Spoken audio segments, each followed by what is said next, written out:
There comes a moment when nothing works anymore. Not in a dramatic way, but in a quiet, confusing one. You try to think differently, act differently, motivate yourself, discipline yourself. You apply what once helped, and somehow, none of it moves anything now. The effort is there, but the results are gone.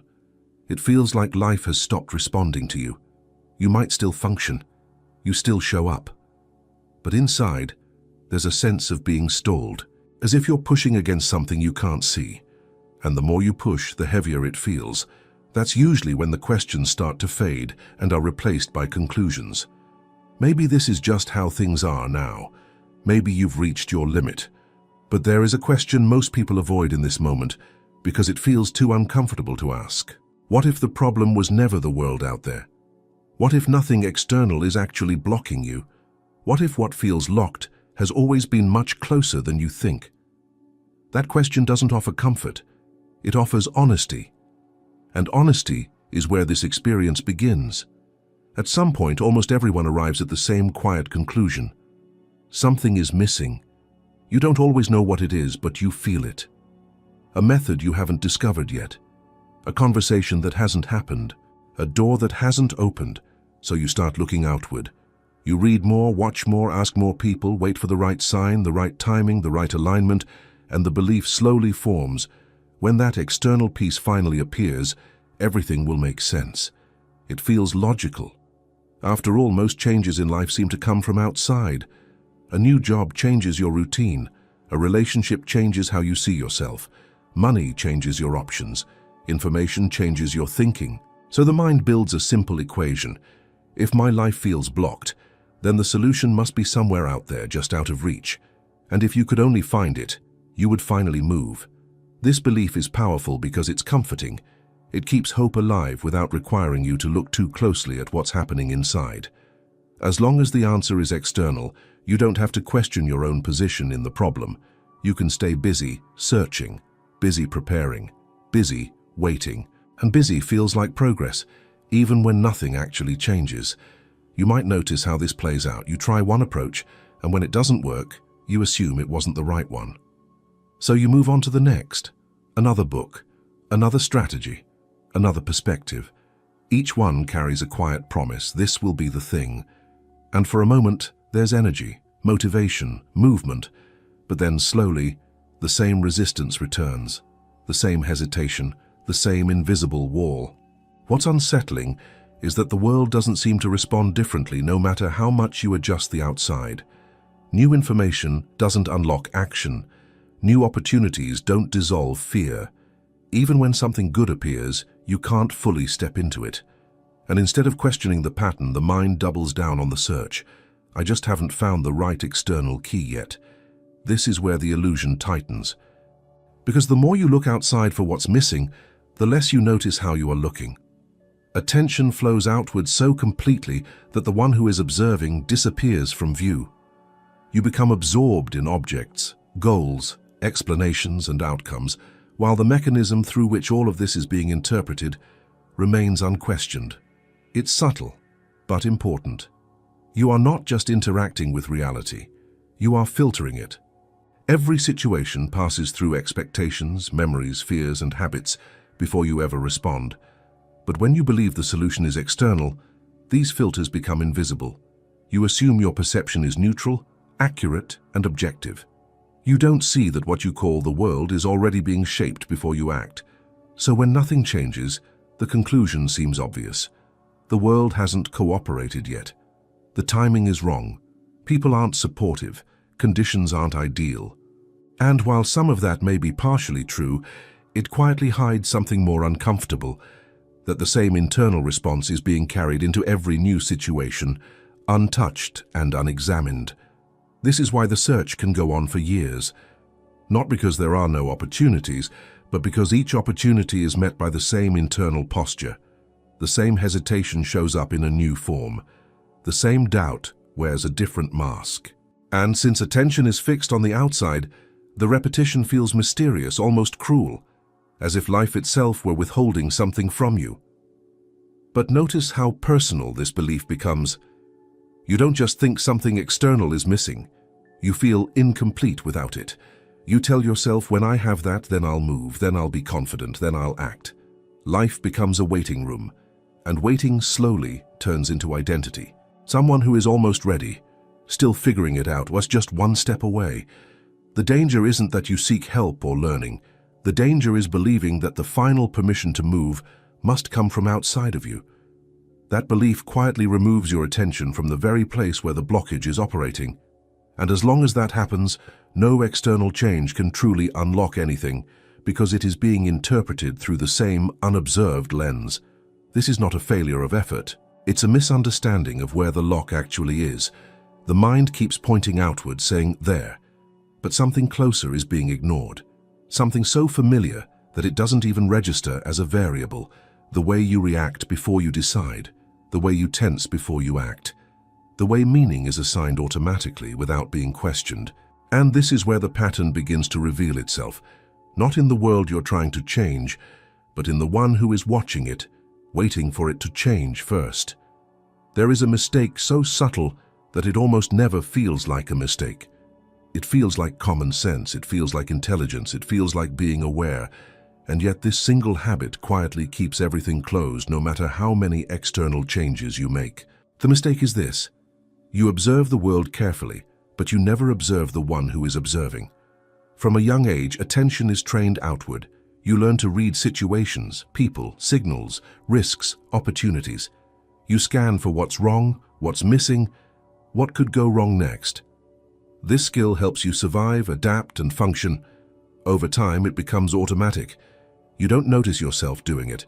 You just call it thinking. So when life feels blocked, the observation goes straight to circumstances. You analyze the economy, your relationships, your past, your personality, your lack of discipline, your lack of motivation. You become very good at explaining why things are the way they are. But all of this analysis happens while standing in the same internal position, looking in the same direction, through the same lens. What's rarely questioned is the position itself. You assume that the observer, you, is stable, neutral, and trustworthy. You don't think to look at how you're looking. You don't pause to notice the tone of attention, the tension in the body, the emotional posture that is already present before any thought appears. And because that layer stays unseen, it silently decides everything that follows. This is why insight alone often changes nothing. You can understand your patterns intellectually and still repeat them. You can explain your fears clearly and still obey them, because the explanation is happening on the same level as the pattern, not outside of it. The observer is caught inside what it's trying to fix. Imagine trying to clean a window without realizing the smudge is on your glasses. No matter how much you wipe the glass, the blur remains. Eventually, you assume the problem is permanent, or worse, that it's just how things are. But the issue was never the window. It was the unnoticed filter through which you were looking. This invisible mistake turns inner reactions into facts. A sensation of tightness becomes danger. A hesitation becomes, I'm not ready. A lack of energy becomes, this isn't meant for me. And because you don't observe these reactions as reactions, you treat them as truth. They don't feel optional. They feel authoritative. The moment something uncomfortable arises, attention jumps outward to justify it. Reasons appear instantly. Stories form. Labels stick. And all of this happens so fast that it feels like reality itself is speaking to you, not your own conditioned response. This is where the door stays closed. Not because you are incapable, broken, or missing something, but because the mechanism deciding yes or no is running in the dark. You are living inside conclusions that were never consciously chosen, and as long as they remain unseen, they remain unquestioned. What makes this especially tricky is that the mind is rewarded for this behavior. It feels productive to analyze. It feels responsible to explain. It feels mature to understand yourself through concepts and narratives. But none of that requires you to notice the raw moment where a reaction first appears, before it turns into a thought, before it turns into a decision. That moment is usually skipped. And when it's skipped, the same internal movement repeats across different situations. Different people, same contraction. Different goals, same delay, different context, same quiet withdrawal. From the inside, it feels like life repeating itself. From the outside, it looks like inconsistency, but underneath, it's one unobserved process running again and again. This is the invisible mistake, confusing awareness of content with awareness of process. You know what you think, but not how thinking happens in you. You know what you feel, but not how quickly you identify with it. You know what you want, but not how fast an internal brake is applied the moment you move toward it. And because this mistake is invisible, it feels personal. You think, this is just me. You build an identity around these automatic responses: cautious, reserved, procrastinator, overthinker. And once it has a name, it feels permanent, but permanence is just repetition that hasn't been seen yet. The lock doesn't announce itself as a lock. It feels like realism. It feels like being grounded. It feels like knowing yourself. And that's why it's so effective. It never needs to defend itself. It simply keeps operating, unnoticed, deciding before you ever arrive at a choice. And until attention turns around, away from what is being observed and toward the observer itself, the mechanism stays intact, quietly shaping every attempt at change from the inside. At first, nothing about it feels like a prison. There are no bars, no walls, no sense of being trapped. It feels more like familiarity, like knowing who you are, like having a personality, a history, a way of moving through the world that makes sense given what you've lived. You call it your past, your conditioning, your trauma, your preferences, your limits. These words sound honest, even responsible. They explain why you react the way you do, why certain things feel heavy, why some paths seem closed. And because the explanations feel accurate, you stop looking any deeper. But this is how the prison is built, quietly, logically, without resistance. The mind is designed to protect. It learns quickly what led to pain, embarrassment, loss, or rejection. It stores these moments not as stories, but as patterns.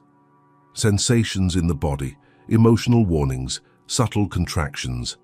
The next time something even vaguely similar appears, the response is already prepared before you are aware of it. This preparation feels like instinct, like intuition, like wisdom. You don't experience it as a decision. You experience it as reality. A tightening in the chest becomes, "This isn't safe." A drop in energy becomes, "This isn't for me." A surge of doubt becomes, "I should wait." And because these signals arrive before conscious thought, you trust them. Over time, the mind builds rules around these reactions, unspoken rules. You don't write them down, but you live by them. Don't speak unless you're certain. Don't try unless you're fully ready. Don't want too much. Don't risk looking foolish. Each rule seems reasonable on its own.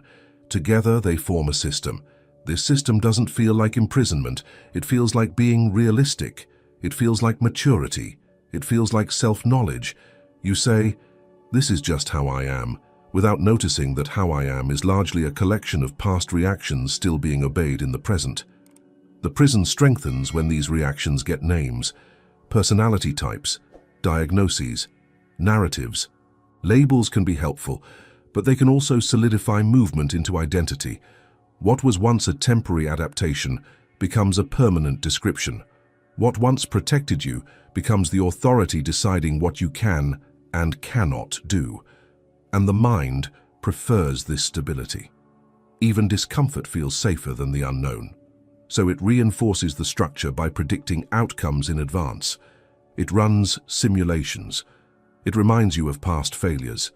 It highlights risks, not to hurt you, but to keep you within familiar boundaries. The strange part is that you rarely feel controlled. You feel like you are choosing. You feel like you are being careful. But the choices available to you have already been narrowed. Certain doors don't even appear as options, not because they're locked, but because the mind filters them out before you ever consider walking toward them. This is why change can feel exhausting. You're not just pushing against circumstances. You're pushing against a structure that has been rehearsed thousands of times. Every attempt to move outside of it triggers alarms, emotional resistance, mental arguments, physical tension.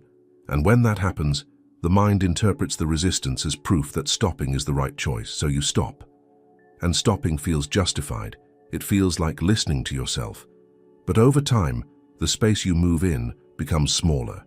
You notice it subtly. Fewer risks taken, fewer expressions allowed, fewer desires admitted. You adjust your life to fit the internal boundaries instead of questioning where they came from. Eventually, you don't experience this as limitation anymore. You experience it as identity. You say, "I'm not the kind of person who does that." You say, "That's just not me." And with those words, the prison locks from the inside. What makes this especially difficult to see is that the mind is not malicious. It is efficient. It is doing what it learned to do. But efficiency without awareness becomes rigidity. Protection without updating becomes confinement. The prison is not built out of thoughts alone. It's built out of automatic reactions that never get interrupted. The flinch before speaking, the delay before acting, the internal no that appears before you even ask the question. These moments are small, almost invisible, but they decide the shape of your life. And because they happen so quickly, you don't notice that you're responding to the past while standing in the present. You don't notice that the mind is enforcing old conclusions as if they were current facts. You just feel blocked, limited, restrained, without knowing by what. This is the point where something important begins to surface. A quiet realization that the situation itself may not be what's stopping you. That the strongest barrier might not be outside at all, but in the automatic reaction that arises before you have a chance to choose. There is a moment most people overlook because it feels too ordinary to matter. It doesn't come with a dramatic thought or a clear decision.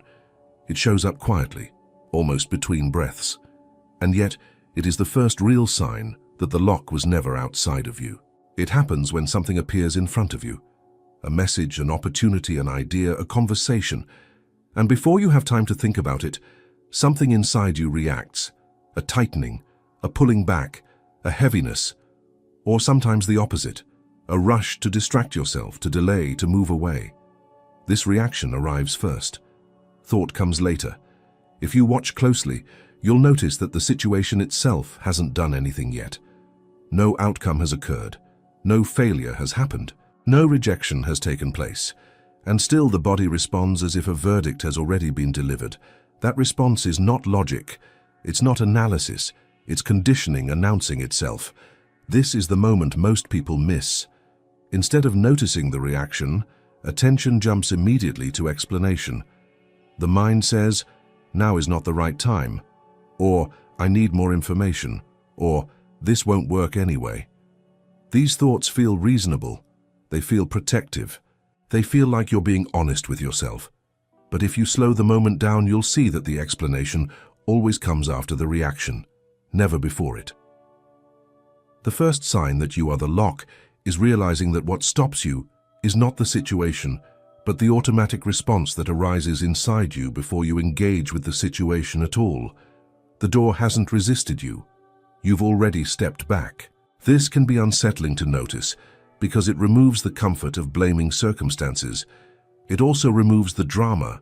There is no enemy here, no big obstacle, just a reflex that has been rehearsed so many times that it feels like truth.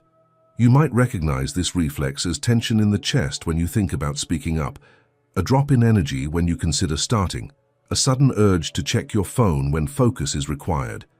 These are not random. They are the body's memory of past outcomes, trying to predict the future. What's important is not to judge these reactions. They are not flaws, they are signals. They show you exactly where the lock is operating, not in the world, but in the moment where reaction precedes choice. Most people live as if reaction and choice are the same thing. They say, "I didn't feel like it, so I didn't do it." But feeling is not a decision, it's a sensation. And sensations pass, unless they are immediately obeyed. The lock tightens when reaction is treated as instruction. Once you begin to see this, a pattern becomes clear. The same internal response appears across different areas of life. Different goals, same hesitation. Different people, same withdrawal. Different opportunities, same internal no. The consistency of the reaction is the clue. This is not about willpower. If it were, trying harder would have solved it by now. This is about timing. The stopping happens too early. before evaluation, before engagement, before reality has a chance to respond. The mind likes to believe it is responding to the world. In truth, it is often responding to its own memory of the world, and that memory is treated as more real than what is actually happening now. When you catch this in real time, it can feel disorienting. You realize that many of the closed doors in your life were never tested. They were assumed. The body reacted, the mind explained, and the explanation was accepted as fact. This doesn't mean you suddenly push through everything. That would just be another form of force. The shift is subtler. It's the recognition of the gap between reaction and action. A tiny space where awareness can appear. In that space, something important changes. The reaction is still there, but it's no longer invisible. You feel the tightening, but you also see it. And the moment something is seen, it loses its authority to decide automatically. This is where responsibility quietly returns, not as pressure, but as clarity. You're no longer waiting for the world to unlock itself. You're noticing the internal movement that closes before anything opens. And as this noticing deepens, another pattern starts to emerge. You see how a small hesitation, if left unquestioned, doesn't stay small. How it compounds. How it grows into avoidance, then into fear, then into a story about who you are. It never starts as a prison. It starts as something so small that it barely registers. A pause, a delay, a quiet decision to do it later instead of now. In the moment, it feels harmless, even wise. You tell yourself there's no rush, that you'll come back to it when the timing feels better. That first pause is the seed. What's important to see is that the pause isn't caused by the situation itself. It's caused by an internal response that wants to avoid discomfort. And because the discomfort isn't dramatic, you don't question it. You cooperate with it. You move on with your day. The next time a similar moment appears, the body remembers. The reaction comes a little faster. The pause feels more familiar. Procrastination begins to take shape, not as laziness, but as a habit of stepping away before fully engaging. At this stage, nothing feels wrong yet. You still see yourself as capable. You still believe you'll act when it really matters. But something subtle is happening. Each time you step back, the mind learns that retreat is the correct response. The nervous system adjusts. Avoidance becomes efficient. Then the pause grows heavier. What was once a delay turns into hesitation. You start to feel a mild tension when action is required. The thought of beginning carries a weight. You don't say no outright. You say soon. But soon keeps getting pushed forward. This is where fear quietly enters, not as panic but as background noise, a low-level unease that accompanies certain choices. You might not call it fear, you might call it realism, caution, or intuition. But its function is the same. It narrows movement. As movement narrows, opportunities begin to look different. Things you once considered now feel unrealistic. Conversations you might have started feel unnecessary. Chances you might have taken feel risky. The world hasn't changed, but your relationship to it has. Then comes the most dangerous shift, giving up without realizing you've done so. You stop trying in small ways. You lower expectations. You tell yourself you're being practical. You invest less emotional energy. You detach for your own good. And because this withdrawal happens gradually, it doesn't trigger alarm. It feels like adaptation. Over time, this adaptation hardens into identity. You begin to describe yourself through the lens of what you no longer do. You say you're not ambitious anymore, not creative anymore, not social anymore. You frame it as knowing yourself better, when in reality, you're honoring a pattern that has never been challenged. The prison at this point feels complete but invisible. You don't feel trapped by walls. You feel trapped by who you think you are. And that's far more convincing. What's tragic is that each step in this escalation felt justified at the time. Each decision made sense locally, but no one notices the cumulative effect while it's happening. No one says, "I am now entering a prison." They say, "I'm just being careful," or "This isn't the right season," or "I've changed." The mind is excellent at normalizing limitation. It reframes shrinking as maturity. It reframes avoidance as peace. It reframes fear as self-respect. And because these reframes sound reasonable, they go unchallenged. Eventually, even the desire to change weakens.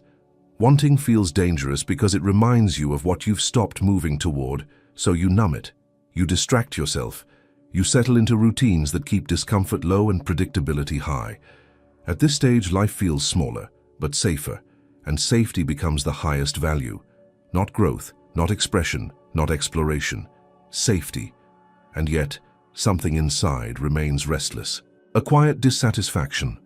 A sense that you are living below your capacity, even if you can't define what that capacity is anymore. This restlessness is often ignored or managed, rather than listened to. The silent escalation works because no single step seems dramatic enough to resist. But together, they form a closed system. A life where most choices are pre-decided by avoidance, and freedom is redefined as comfort.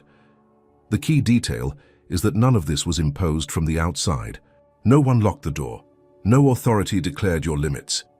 The system built itself through repeated, unquestioned reactions, and somewhere beneath all of this, there is still the original moment, the small pause, the first hesitation that started the entire chain. A moment that, if seen clearly, could have unfolded differently. This is where attention begins to sharpen, because once you see how a small block grows into a total prison, another question naturally arises. What happens when you try to change all of this without first noticing the mechanism that created it? At some point, the discomfort becomes impossible to ignore. You realize that staying the same is no longer tolerable, and so the decision appears. I need to change. This sounds healthy, it sounds responsible, it sounds like progress. But this is where another danger quietly enters. Change is usually attempted from the same place where the problem was created. When you decide to change without first noticing how your inner reactions operate, the mind takes control of the process. It sets goals, it creates rules, it demands discipline, it builds strategies. And all of this happens while the underlying mechanism, the automatic avoidance, the tension, the fear, remains untouched. So change becomes an act of force. You push yourself to act differently while your nervous system is still signaling danger. You demand confidence while your body is bracing. You chase productivity while resistance is alive underneath. And because the resistance isn't acknowledged, it doesn't disappear, it hardens. This is why so many attempts at change feel exhausting. You are fighting yourself, even if you don't see it that way. One part of you wants movement, another part wants safety. And instead of listening to both, the mind declares war on the part it doesn't like. You tell yourself to stop procrastinating, to stop overthinking, to stop being afraid. These commands sound reasonable, but they ignore something essential. The behavior you're trying to eliminate has a purpose. It emerged to protect you from something at some point. When you attack it without understanding it, it tightens its grip. The more you push, the more internal resistance grows. And when resistance grows, failure becomes likely. When failure happens, the mind draws a familiar conclusion. See? This is why change doesn't work for me. And with that conclusion, the prison reinforces itself. What's especially dangerous here is how easily effort turns into self-blame. You start to believe that you're not trying hard enough, not disciplined enough, not committed enough. You don't see that the strategy itself is flawed. You think the flaw is you. This creates a cycle. Motivation surges. You commit to change. Resistance appears. You push harder. Burnout follows, then withdrawal, then guilt, then another surge of motivation later, repeating the same pattern. Each cycle strengthens the belief that something is wrong with you. But nothing is wrong with you. Something is simply unseen. Change that begins without awareness often reinforces the very identity it's trying to escape. You label yourself as someone who struggles with consistency or can't stick to things. These labels become part of how you see yourself, making future change even harder. There's another subtle danger here. When change is driven by force, presence disappears. You're always oriented toward a future version of yourself that doesn't exist yet. The present moment becomes an obstacle instead of a place of contact. And without contact, learning stops. Real change requires feedback. It requires noticing what happens when you act, not just whether you succeed or fail. But when the mind is obsessed with outcome, it doesn't observe. It judges, and judgment shuts down curiosity. So even when you do change behavior temporarily, the root remains intact. You might act differently for a while, but the internal contraction is still there, waiting. Eventually, it reasserts itself. And when it does, it feels stronger than before, because now it carries the weight of disappointment. This is why willpower-based change rarely leads to freedom. It creates compliance, not understanding. And without understanding, nothing truly unlocks. The danger is not in wanting to change. The danger is in skipping the moment of noticing. Skipping the chance to see how the reaction arises, how the body responds, how the mind narrates. When that moment is skipped, change becomes just another activity controlled by the same unseen mechanism. And the irony is that the more sincerely you want to change, the more force you apply, which means the more you strengthen the pattern that resists force. At some point, something has to shift, not in what you do, but in how you relate to what's happening inside you. A different approach begins to suggest itself, one that doesn't start with fixing, correcting, or improving. A strange idea starts to feel relevant. What if the problem isn't that you haven't tried hard enough to change, but that you've been trying to change without first seeing? At some point, after enough effort and frustration, a quiet doubt appears. Not about your ability, but about the whole approach. You start to sense that something is off, that despite all the trying, pushing, and fixing, nothing fundamental is actually changing. The same resistance keeps showing up, just in different forms. This is where the unexpected turn begins. It starts with a simple but unsettling question. What if the problem was never about opening anything at all? What if there was no door that needed to be forced, no barrier that required more effort, no inner mechanism that needed to be broken or overcome? This question feels wrong at first, almost irresponsible, because if nothing needs to be opened, then why does everything feel closed? The mind wants a task. It wants a solution it can apply. So the idea that there is nothing to fix creates tension. It feels like giving up control. And control has been the strategy for a long time. But when you look closely, you begin to notice something surprising. Every attempt to open, every push, every strategy, every act of force was based on the assumption that something inside you was defective or blocked. That assumption was never questioned. It was treated as fact. Yet the moments when things felt most alive, most clear, most real in your life were rarely the moments when you forced anything. They were moments when attention was simple, when you weren't trying to become someone else, when you weren't managing yourself. You were just present. This doesn't mean everything was easy, but it means nothing was being resisted internally. The unexpected turn is realizing that what you called being blocked may have been the experience of resisting your own reactions. The tightening wasn't the lock. The fight with the tightening was. The fear wasn't the prison. The attempt to get rid of fear was. When this starts to become clear, effort begins to lose its central role. Not because effort is bad, but because it was being misapplied. You were trying to open a door that was never closed, while ignoring the fact that you were leaning against it the whole time. This realization doesn't arrive as a big insight. It arrives as a soft noticing.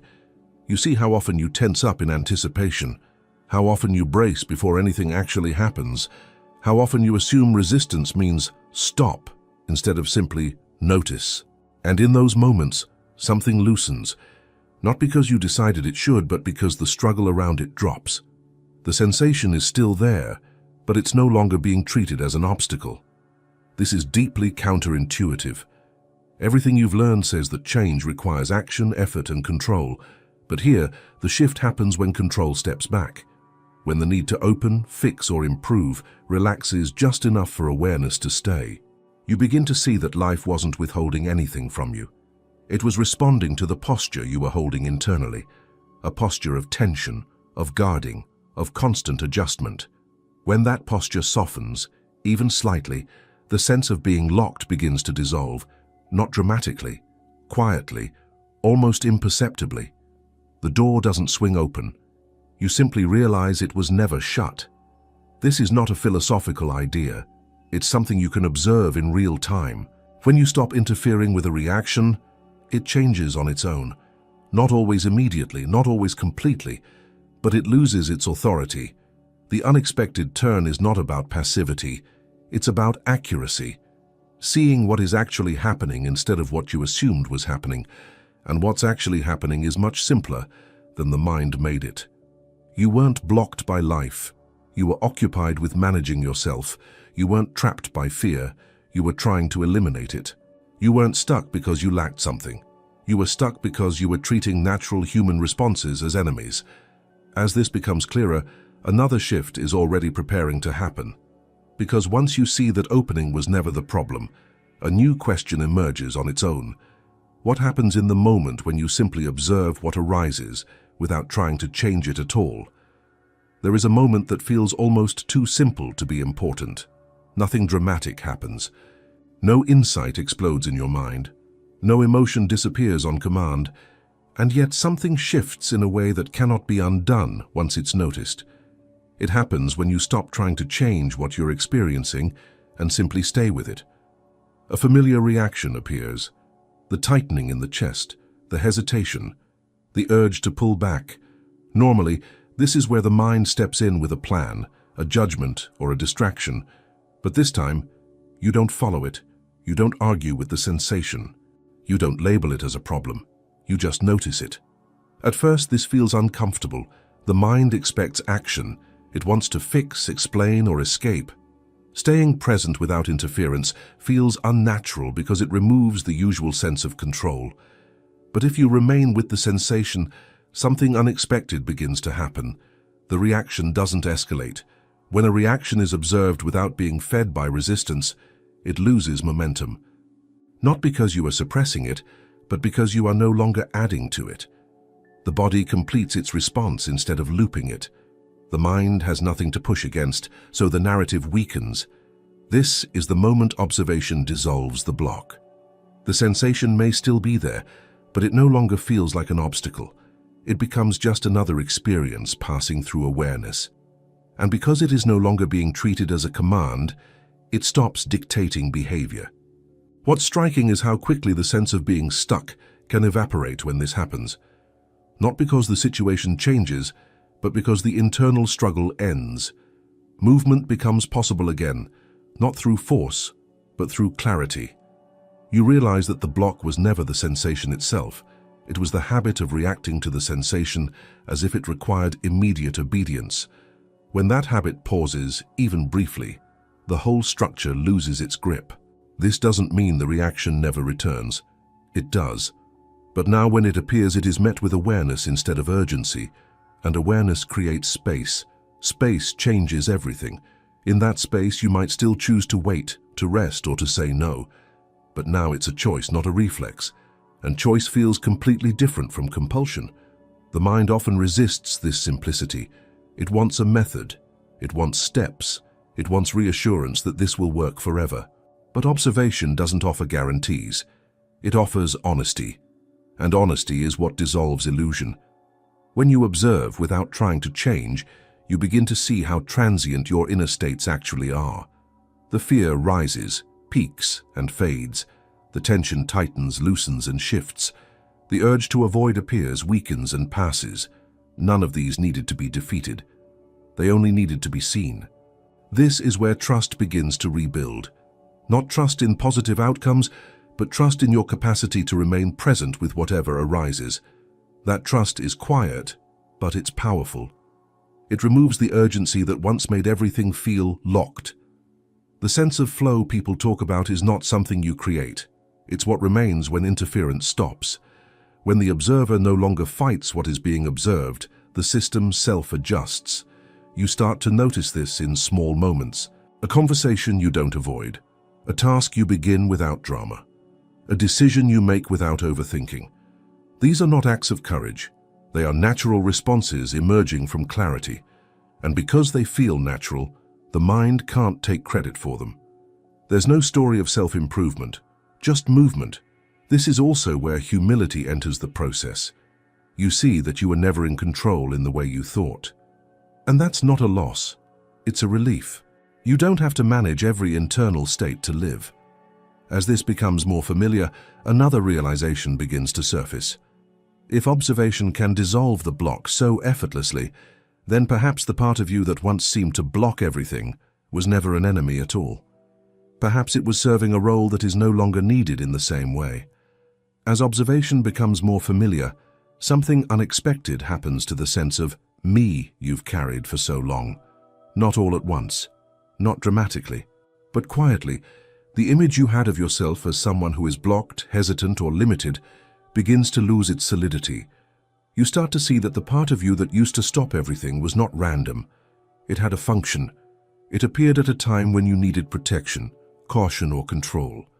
It learned how to intervene before things felt overwhelming, and for a long time, it did exactly what it was designed to do. The problem was never that this part existed. The problem was that it never knew when to step aside.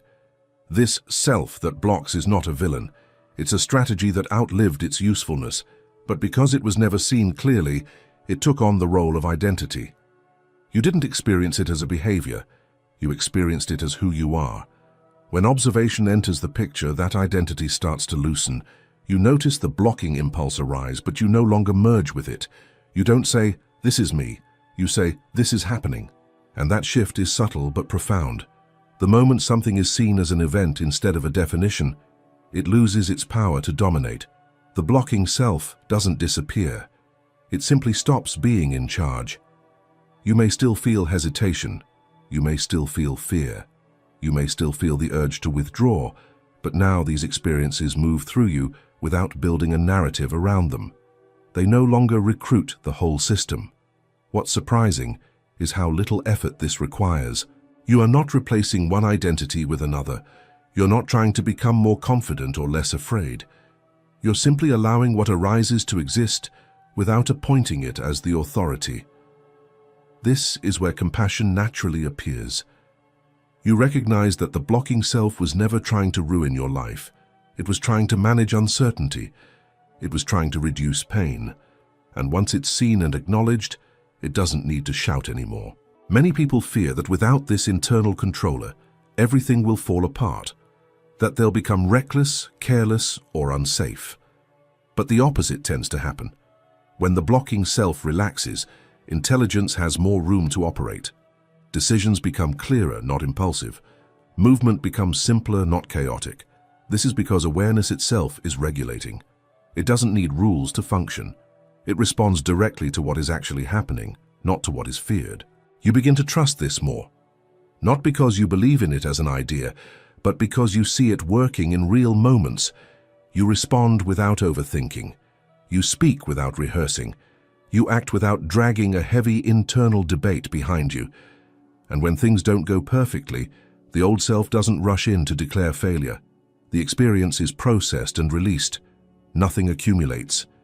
This is a major shift, because the blocking self relied on accumulation. Past mistakes, old fears, future projections. Without those, it has nothing to organize itself around. Over time, it becomes clear that this self was never a solid entity. It was a pattern of reactions reinforced by attention. And without constant reinforcement, patterns soften. This doesn't mean you become someone else. It means you become less divided. There's less inner friction, less negotiation, less need to manage yourself. And with that simplicity, something even more subtle begins to emerge. A sense that life moves better when you don't interfere so much. That presence does more than effort ever did, which naturally leads to the next discovery, that freedom doesn't come from control or improvement, but from learning when not to interfere at all. There is a kind of power that doesn't look like power at all. It doesn't announce itself. It doesn't demand effort. In fact, it often feels like doing less than you were taught to do. And because of that, it's easily forgotten. From early on, you learn that improvement comes from interference. Fix the thought, control the emotion, correct the behavior, manage yourself constantly. Doing nothing is framed as passive, irresponsible, or weak.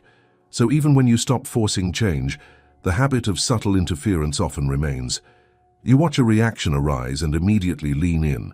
You adjust, you soften it, you guide it, you try to make it more acceptable. This still feels gentle, but it's interference all the same. The forgotten power lies in not doing even that. Not interfering doesn't mean ignoring what's happening. It means allowing experience to unfold without trying to shape it. The sensation arises, the emotion moves, the thought appears, and instead of steering it, you stay present and let it complete its own cycle. This is uncomfortable at first because it goes against training. The mind believes that if it doesn't step in, something will go wrong, that emotions will spiral, that behavior will become reckless, that control is the only thing keeping everything together. But when you actually don't interfere, something very different happens. Emotions regulate themselves when they are not resisted. Thoughts lose intensity when they are not followed. Sensations pass when they are not treated as problems. The system has its own intelligence, but it only reveals itself when it's not being micromanaged. You begin to notice that the impulse to interfere is often driven by fear, not wisdom. Fear of discomfort, fear of uncertainty, fear of losing control. And once that fear is seen clearly, it no longer needs to run the process. This is not about becoming detached or numb. On the contrary, non-interference increases sensitivity. You feel more, not less. But feeling is no longer confused with danger. There is a difference between pain and resistance to pain, between fear and panic about fear, between sadness and the story that something is wrong because sadness is present. Non-interference removes the second layer, leaving only what is actually happening. And what is actually happening is usually manageable. As this becomes clearer, a natural confidence begins to form. Not the loud kind. A quiet trust that you can remain present with whatever arises. You don't need to outrun discomfort or reshape it. You can meet it. This trust changes how you move through life. You listen more before acting. You pause without freezing. You respond instead of reacting. And because there is less internal noise, action becomes simpler and more precise. What once required effort now requires attention. What once felt blocked now feels open, not because something moved, but because nothing is pushing against it. You also begin to see how much unnecessary struggle was created by constant self-management. How often you interrupted natural processes in the name of improvement. How often you turned simple experiences into problems to solve. Non-interference restores efficiency. Energy that was spent on control becomes available for engagement. Curiosity replaces tension, presence replaces anticipation. This doesn't mean life becomes smooth or predictable. Challenges still appear. Emotions still arise. Decisions still carry uncertainty. But you are no longer fighting the process itself. And this is where flow returns. Not as a permanent state, but as a natural rhythm. You move when movement is needed. You rest when rest is needed. You speak when speech is needed. There is no internal argument about whether you should be different in that moment. The forgotten power is not something you add to yourself. It's something you stop doing. You stop interfering with intelligence that was always there. You stop assuming that every inner movement needs correction. You stop confusing presence with passivity. And when interference drops away, even briefly, you may notice something simple and surprising. There is no one left inside trying to hold the door closed. Nothing unlocks until you see clearly. Not because life is hiding something from you, but because the moment seeing happens, there is no one left inside pushing, resisting, or holding the door shut. What once felt like a wall is revealed as a habit. What felt permanent is seen as movement. And in that seeing, effort relaxes. You don't need to change anything today. You don't need to fix yourself or become someone new. Just notice. Notice the next reaction, the next pause, the next urge to interfere, and see what happens when you don't fight it. Clarity does the work on its own. If this landed for you, write this sentence in the comments so I know you stayed until the end. I saw the lock. And if this kind of reflection resonates with you, and you want to go deeper, choose one of the videos appearing on the screen now. Stay with the experience.